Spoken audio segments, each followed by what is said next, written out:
Köynəyi rajoknan geyinir. Mən salam verirdim bəzi qadınlara da. Salamımı almırdılar. Sonra məşq eləyəndən sonra günə 5000 dənə jim vurandan sonra qardaş. 5000 cim deyəndə yanındaki güller terpendi. Öyle görürəm ki dəli olurlar. Baxıram yanında siz də mənə bağışlayın oğlan. Menim 1.95 boyumu yere soxsunlar elə. Yanında var da nə mənə baxıb hırtıldayırsan, gülürsən. Mənə baxır qız gülür. Özümü o süfredeki mürəbbə kimi hisseliyirəm. Yanında oğlan olur. Gaga sözünü gücle sahlayır. Olmaz belə. Allah hamd olsun. Vaxt var idi gedirdim deyir ki yalandan qırmaq üçün. Deyir sevgilim var. Başa düşdün necə?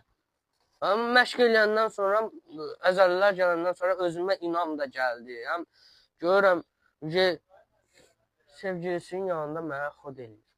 Mehkeme çekicine ohşuyur özünden razılığa bahta. 5 gün İzmir denizinde deniz kızı tapılıp. Şükür baldızım tapıldı. Не отпускай! Да она вырывается, смотри! Gaga Burak geçsin eri gelse söz sohbet böyüyecek. Чёртова! Держи ее за голову! Осторожно! Ağla denizden kız tapıldı mene kız tapılmadı da. Зубы! На месте, гадина! Крепче, крепче, я вяжу! Ve değiller su perisi güzel olur bu hoşgedemin cavanlığını hoş. 9 9 9 6 8 5 5 3 2 6 4 5 7. 85. Üçünü saydım galanı kaldı gelen ile. 7'den sonra neçe dedi. 85 üste gel.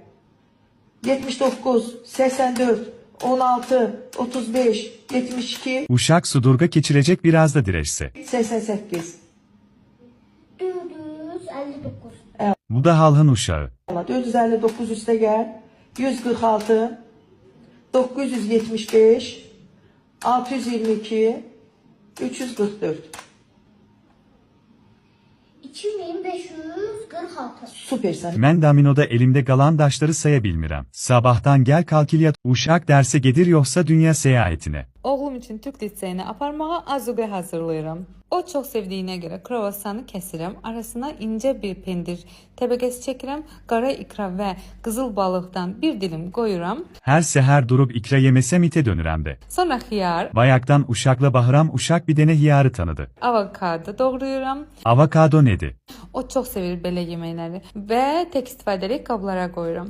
Foodpacking sağ olsun. Səhər tezdən oyanıb saat 5-dən ona bilinçik bişirmişəm. Pendir və ikra ilə hazırladığım bilinçikləri tək istifadəli bu şirin qablara qoyuram Bunlardan ancak bıçak bizde var. və oğlum ac qalmır. Bunlar da hazır. İndi isə iki tərəfli qaba dönəndən hazırladığım kəsmikli və ətli bilinçikləri qoyuram. Bir tərəfinə isə suşunu qoyuram. Elave uşağa ihtiyacınız yoktu 32 yaşım var. Əlbəttə ki, sushi zəncəfilsiz və wasabisiz olmaz. Onları da əlavə etdikdən sonra bu da hazır. İndi isə ananası kəsirəm. Çünki oğlum meyvə çox sevir.